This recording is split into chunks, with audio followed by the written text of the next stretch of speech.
حدیث علماء اور مجتہدین کے لیے لکھی گئی ہے، نہ کہ عوام کے لیے۔ علماء حدیث پر تحقیق کر کے خود عمل کریں گے، فتویٰ نہ دیں گے۔ مجتہدین حدیث پر تحقیق کر کے خود عمل کریں گے اور فتویٰ بھی دیں گے۔ عالم فتویٰ اگر دیتے ہیں تو انہیں کسی مجتہد کے فتویٰ کو نقل کرنا ہوگا۔ عوام فتویٰ پر عمل کرے گی، نہ کہ حدیث پر۔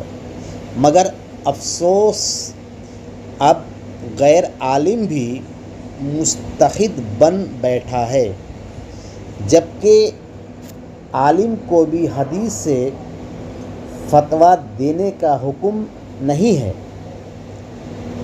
اور اب غیر عالم بھی حدیث سے فتویٰ دے رہا ہے، اور عوام بھی اس کے فتوے پر عمل کر رہی ہے، اور کچھ عوام خود کو اہل حدیث بھی کہتی ہے، یعنی وہ حدیث پر عمل کرنے کا دعویٰ کرتی ہے۔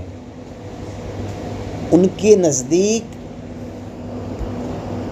مجتہدین کی تحقیق ان کا اپنا قول ہے، تحقیق نہیں ہے۔